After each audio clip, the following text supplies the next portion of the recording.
ಅಂತೂ ಕಾಂಗ್ರೆಸ್ಗೆ ಓಟು ಜಾಸ್ತಿ ಬರ್ತದೆ. ಮುದ್ದೆನಗೌಡರಿಗೆ ಒಳ್ಳೆಯ ಇದಾಗುತ್ತೆ. ಮೋದಿ ಯೂತ್ಸ್ ಎಲ್ಲ ಮೋದಿ. ಆದರೂ ಮಾಧುಸ್ವಾಮಿ ಇಲ್ಲೇ ಸ್ಥಳೀಯರು, ಇಲ್ಲಿ ಟಿಕೆಟ್ ಕೊಡ್ಬೇಕಾಯಿತು, ಕೊಟ್ಟಿಲ್ಲ. ಆದರೂ ವಿ ಸೋಮಣ್ಣಂಗೆ ಮಾಡ್ತೀವಿ. ಅದೇ ಮುದ್ದನ್ಮೇಗೌಡರಿಗೆ ಚೆನ್ನಾಗಿದೆ ಸರ್ ನಮ್ಮ ತಾಲೂಕು ಅಷ್ಟೇ. ಯಾಕೆಂದರೆ ಮುದ್ದನ್ಮೇಗೌಡರು ಒಂದ್ಸಲಿ ಚೆನ್ನಾಗಿ ಕೆಲಸ ಮಾಡವ್ರೆ, ಜನಪರ ಕಾರ್ಯಕ್ರಮ ಕೊಟ್ಟವ್ರೆ, ಅಥವಾ ಇನ್ನೊಂದು ಅವರು ಜನಕ್ಕೆ ಸ್ಪಂದಿಸ್ತಾರೆ. ಚಿಕ್ಕನಾಯನಹಳ್ಳಿ ಸಹ ಇಲ್ಲಿ ಕಾಂಗ್ರೆಸ್ಸು ಅವತ್ತಿನ ಕಾಲದಲ್ಲಿ ಕಾಂಗ್ರೆಸ್ ಪಕ್ಷಕ್ಕೆ ಜಾಸ್ತಿ ಮತಗಳು ಇದ್ದಾವೆ. ಇಲ್ಲಿ ಹಿಂದುಳಿದವರು ಎಸ್ ಸಿ ಎಷ್ಟು ಓಟ್ಗಳು ಜಾಸ್ತಿ ಇದ್ದಾವೆ. ಹೀಗಾಗಿ ಕಾಂಗ್ರೆಸ್ ಸರ್ಕಾರದ್ದು ಕಾಂಗ್ರೆಸ್ಗೆ ಓಟ್ಗಳು ಜಾಸ್ತಿ ಬರ್ತದೆ. ಮುದ್ದನಗೌಡರಿಗೆ ಒಳ್ಳೆಯ ಇದಾಗುತ್ತೆ. ಈಗ ಸೋಮಣ್ಣವ್ರು ಯಾಕೆ ಬೇಡ ಅಂತ? ಸೋಮಣ್ಣವ್ರು ಯಾಕೆ ಬೇಡ ಅಂತಂದರೆ ಅವ್ರಲ್ಲಿ ಯಾವುದೇ ಥರದ ಕೆಲಸಗಳು ಮಾಡಿಲ್ಲ, ಜನಕ್ಕೆ ಪರಿಚಯ ಇಲ್ಲ. ಹಂಗಾಗಿ ಅವ್ರ ಬಗ್ಗೆ ಏನಿದಿಲ್ಲ. ಮುದ್ದನಗೌಡರು ಇನ್ನೊಂದು ಸರಿ ಎಂ ಪಿ ಆದಾಗ ಸಾಕಷ್ಟು ಅಭಿವೃದ್ಧಿ ಕೆಲಸಗಳು ಮಾಡ್ಯಾರೆ.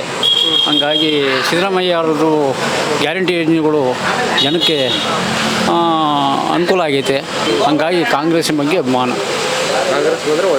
ಕಾಂಗ್ರೆಸ್ ಬಂದರೆ ಒಳ್ಳೆಯದು. ಈಗ ಯೋಜನೆಗಳು, ಗ್ಯಾರಂಟಿ ಯೋಜನೆಗಳು ಜಾರಿಯಾಗಿವೆ.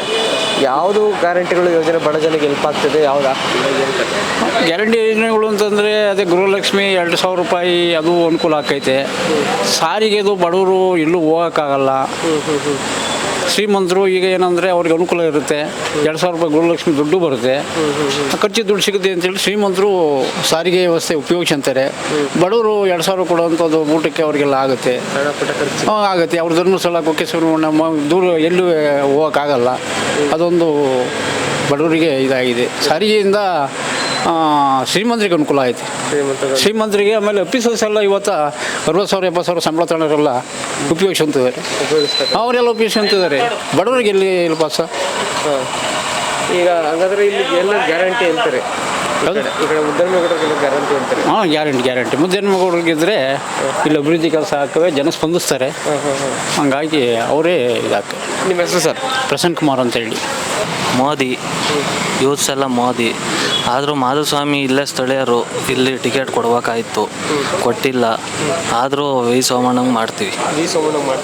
ಬಟ್ ಮಾಧುಸ್ವಾಮಿ ಎದುರಾಕೊಂಡಿದ್ರಿಂದ ಇಲ್ಲಿ ಸೋಮಣ್ಣಗೆ ಪೆಟ್ಟು ಗ್ಯಾರಂಟಿ ಅಂತ. ಪೆಟ್ಟು ಅಂದರೆ ಮೋದಿ ನೋಡ್ತೀವಿ, ಪೆಟ್ಟು ಅದು ಎಲ್ಲ ಜಿಲ್ಲೆ ಮಟ್ಟದಲ್ಲಿ ಗೊತ್ತಾಗುತ್ತೆ. ಹೌದು. ಬಟ್ ಒಳ್ಳೆಯ ಗ್ಯಾರಂಟಿ ಬೀಳ್ತದ ಬಿಜೆಪಿಗೆ ಸೋಮಣ್ಣಂಗೆ ಬೀಳ್ತವೆ. ಅದೇ ಹುಡುಗರೆಲ್ಲ ಒಂದಾಗಿ ಯೂತ್ಸು ಮೋದಿ ನೋಡೋದ್ರಿಂದ ಸಾಧ್ಯತೆ ಐತೆ. ಬಟ್ ಇಲ್ಲಿ ಮೋದಿ ನಿಂತಿರಲ್ಲ, ಸೋಮಣ್ಣ ನಿಂತವರಲ್ಲ. ಸೋಮಣ್ಣ ಆದರೂ ಮೇಯ್ನು ದೇಶದಲ್ಲಿ ಮೋದಿ ನೋಡಬೇಕಲ್ಲ. ಹೌದು. ಏನು ಮಾಡಿದ್ದಾರೆ ಯೂತ್ಗೆ? ಏನು ಮಾಡಿದ್ದಾರೆ ಅಂತ ಮೋದಿ? ಅದು ನಮ್ಮ ದೇಶ ಮುಂದಕ್ಕೆ ನಮ್ಮ ಕಾಲಕ್ಕೆ ಚೆನ್ನಾಗಿರುತ್ತೆ ಅಂತ. ಅಲ್ಲ, ನಿರುದ್ಯೋಗ ಇಷ್ಟೊಂದು ರೇಟ್ ಜಾಸ್ತಿ ಆಗಿರುವಾಗ ಯೂತ್ರಲ್ಲಿ ಎಲ್ಲಿ ಸರ್ ಎಲ್ಲ ಕೆಲಸ ಮಾಡ್ತಾನೆ ಅವ್ರೆ. ನಿರುದ್ಯೋಗ ಎಲ್ಲ ಆಗಿದೆ. ಎಲ್ಲ ಅವ್ರವ್ರ ಕ್ಷೇತ್ರದಾಗ ಅವ್ರವ್ರ ಕೆಲಸ ಮಾಡ್ಕೊಂಡು ಹೋಗ್ತಾವ್ರೆ. ಮುಂದೆ ಫ್ಯೂಚರ್ ನೋಡ್ತಾವ್ರೆ ಮೋದಿ. ಇವಾಗಿನ ಪ್ರೆಸೆಂಟು ಭಾಗ್ಯಗಳೆಲ್ಲ ನೋಡ್ತಾ ಇಲ್ಲ. ಅದರಿಂದ ನಾವು ಮುಂದಕ್ಕೆ ಮೋದಿನೇ ಆರಿಸ್ತೀವಿ. ಈಗ ಗ್ಯಾರಂಟಿ ಯೋಜನೆಗಳು ಕೊಟ್ಟಿದ್ದಾರೆ. ಗ್ಯಾರಂಟಿ ಯೋಜನೆಗಳು ಬಡ ಜನಕ್ಕೆ ಹೆಲ್ಪ್ ಆಗ್ತಿದೆಯಾ? ಸ್ವಲ್ಪ ಸರ್ ಆಗೋರಿಗೆ ಆಗ್ತಿದೆ, ಆಗ್ದಿಲ್ದವ್ರಿಗಿಲ್ಲ. ಅಂದರೆ 4 ತಿಂಗಳೇನೋ ಆಗೈತೆ ಅಮೌಂಟ್ಗಳು ಬಂದು. ಆ ಥರ ಆಗಿದೆ. ನಿಮ್ಮ ಮನೇಲಿ ಯಾವ ಯೋಜನೆ ಪಡ್ಕೊಂಡಿದ್ದೀರಿ ಇದುವರೆಗೂ? ಸರ್ ನಾವು ಅದೇ ಯಾವ್ಯಾವ ಕೊಟ್ಟವ್ರೋ ಅವು ಇದ್ದಾವೆ ಅಷ್ಟೇ ಸರ್. ಎಲ್ಲವನ್ನೂ ಅಪ್ಲೈ ಮಾಡಿದ್ರು, ಒಂದಷ್ಟು ದಿನ ಬಂದಿದೆ. ಹಾಂ ಸರ್. ಹೌದು ಸರ್. ನಿಮ್ಮ ಹೆಸರು? ಸುದೀಪ್ ಅಂತ. ಇಲ್ಲಿವರೆನಾ? ಹಾಂ ಸರ್. ಇಲ್ಲಿ ಅದೇ ಮುದ್ದನ್ಮೇಗೌಡರಿಗೆ ಚೆನ್ನಾಗಿದೆ ಸರ್ ನಮ್ಮ ತಾಲೂಕು ಅಷ್ಟೇ. ಸೋಮಣ್ಣವರು ಆಚೆಯವರು ಅನ್ನೋದು ಬೇರೆ ಇದೆ, ಅದು ಒಂದು. ಆಮೇಲೆ ಹೋಸಲಿ ಬೇರೆ ಗೌಡ್ರು ದೇವೇಗೌಡ್ರನ್ನ ಸೋಲಿಸೋದು ಬೇರೆ ಇದೆ. ಈ ಸಲ ಗೆಲ್ಲಿಸ್ಬೋದು ಅನ್ನೋದು ಇದೆ ಮುದ್ದನ್ಮೇಗೌಡ್ರನ್ನ. ಟಿಕೆಟ್ ಬೇರೆ ಮಿಸ್ ಆಗ್ಬಿಟ್ಟಿತ್ತು ಹೋದ್ಸಲ, ಇಲ್ಲಾಂದ್ರೆ ಗೆದ್ಬಿಡೋರ. ಹೌದೌದು. ಈ ಸಲ ಹೆಂಗೆ ಮುದ್ದನ್ಮೇಗೌಡರು ಯಾಕೆ ಇಲ್ಲಿ ಮುಖ್ಯ ಅಂತ ಜನಗಳೆಲ್ಲ ತುಂಬಾ ಎಲ್ಲೋ ಕಲ್ಲು ಎಲ್ಲ ಕೆಲಸ ಮಾಡಿದ್ದಾರೆ.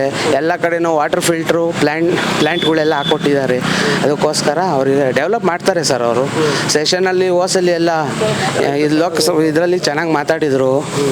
ಡೆವಲಪ್ ಮಾಡ್ತಾರೆ ಸರ್ ಅವರು, ಪರವಾಗಿಲ್ಲ. ಡೆವಲಪ್ ಮಾಡ್ತಾರೆ. ಈಗ ಇದೆಯಲ್ಲ ಗ್ಯಾರಂಟಿ ಯೋಜನೆಗಳು ಬಡ ಜನರಿಗೆ ಹೆಲ್ಪ್ ಆಗ್ತಿದೆ ಅಲ್ಲಿ?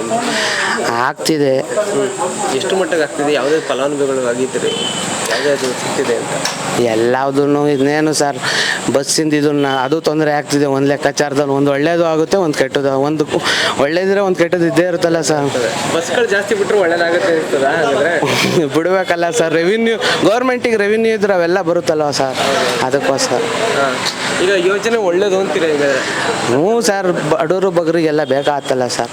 ಇವಾಗ ಎಲ್ಲರೂ ಒಂದೇ ಥರನೇ ಇರ್ತಾರ. ಅದು ಯಾವ ಥರ ಉಪಯೋಗ ಆಗ್ತಿದೆ ಈ ಗ್ಯಾರಂಟಿ ಯೋಜನೆ ಅಂದಾಜು? ಅದು ಪರಿಸ್ಥಿತಿ ಒಬ್ಬೊಬ್ಬರಿಗೂ ಒಂದೊಂದು ಥರ ಅನುಕೂಲ ಆಗ್ತಿದೆ ಸರ್. ಇವಾಗ ಎಲೆಕ್ಟ್ರಿಸಿಟಿ ಇರ್ಬೋದು, ಅದು ಇದು ಎಲ್ಲ ಒಂಥರ ಸಾರ್ವಜನಿಕರಿಗೆ ಹೆಲ್ಪ್ ಆಗ್ತಿದೆ. ಇದೊಂದು ಸ್ವಲ್ಪ ಇದು ಸರ್ಕಾರ, ಕಾಂಗ್ರೆಸ್ ಸರ್ಕಾರಕ್ಕೂ ಸ್ವಲ್ಪ ಪ್ಲಸ್ ಆಗ್ಬೋದು ಅಂತ. ಪ್ಲಸ್ ಆಗುತ್ತೆ, ಆಗುತ್ತೆ. ಯೋಜನೆಗಳಿಂದ ಗೆಲ್ತಾರೆ ಅಷ್ಟೇ. ಹಂಗಂತಾರೆ. ಈಗ ಕೇಂದ್ರ ಸರ್ಕಾರದಲ್ಲಿ ಎರಡು ಪಕ್ಷಗಳು ಓಡಾಡ್ತಿದ್ದಾವೆ. ಈಗ ಕಾಂಗ್ರೆಸ್ಸಿಂದ ಮಲ್ಲಿಕಾರ್ಜುನ್ ಖರ್ಗೆ PM ಮಾಡ್ತೀವಿ ಅಂತ ಇಂಡಿಯಾ ಕೂಟ ಹೇಳಿದ್ರೆ, ಇಲ್ಲಿ ನರೇಂದ್ರ ಮೋದಿಯವರೇ ಮುಂದುವರಿತಾರೆ ಗೆದ್ರಿ ಅಂತ ಹೇಳಿದ್ದಾರೆ. ಯಾರಾದರೆ ಕರ್ನಾಟಕದವರಾದ್ರೂ ಒಳ್ಳೇದ, ಕನ್ನಡಿಗರಾದ್ರೂ ಒಳ್ಳೇದ, ಅಲ್ಲೇ ಒಳ್ಳೇದು? ಇಲ್ಲಿರೋರು ಎಲ್ಲ ಆಗ್ತಾರೆ ಸರ್, ಖರ್ಗೆ ಅವರು. ಮೋದಿನೇ ಆಗೋದು ಅಷ್ಟೇ. ಮೋದಿನೇ ಆಗೋದು. ಅಲ್ಲ, ಕಾಂಗ್ರೆಸ್ ಬಂದರೆ ಯಾರಾಗಬೇಕು ಅಂತ? ಕಾಂಗ್ರೆಸ್ ಬಂದರೆ ರಾಹುಲ್ ಗಾಂಧಿ ಆಗಲ್ಲ. ಖರ್ಗೆ ಇನ್ನು ಅವರು ಮಿತ್ರಕೂಟಗಳು ಇದಾರಲ್ಲ ಸರ್, ಅಲ್ಲಿ ಒಪ್ಪಿಗೆ ತಗೋಬೇಕಲ್ಲ. ಘೋಷಣೆ ಮಾಡಾಗಿದೆ ಆಲ್ರೆಡಿ ಅವರು. ಹಾಂ ಖರ್ಗೆ ಆದ್ರೆ ನಮ್ಗೆ ಒಪ್ಪಿಗೆ ಇದೆ ಅಂತ. ಇರಲಿ, ಆಗಲಿ ಬಿಡಿ. ಅವರು ನಮ್ಮ ಕರ್ನಾಟಕದಿಂದ ಆದಮೇಲೆ ನಮಗೂ ಒಂದಲ್ಲ, ದೇವೇಗೌಡರು ಬಿಟ್ಟರೆ ನೆಕ್ಸ್ಟ್ ಅವರು ಆಗಲಿ.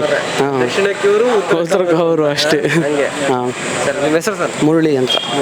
ಯಾಕೆಂದರೆ ಮುದ್ದಯ್ಯನಮೇಗೌಡರು ಹೋದ್ಸಲಿ ಚೆನ್ನಾಗಿ ಕೆಲಸ ಮಾಡವ್ರೆ, ಜನಪರ ಕಾರ್ಯಕ್ರಮ ಕೊಟ್ಟವ್ರೆ, ಅಥವಾ ಇನ್ನೊಂದು ಅವರು ಜನಕ್ಕೆ ಸ್ಪಂದಿಸ್ತಾರೆ. ಇವರು ಸೋಮಣ್ಣವರು ಹೊರಗಿನವರು ಆಗಿರೋದ್ರಿಂದ, ಈ JDS ಬೆಂಬಲ ತಣೋದ್ರಿಂದ JDSನ ಯಾರೂ ನಂಬಲ್ಲ.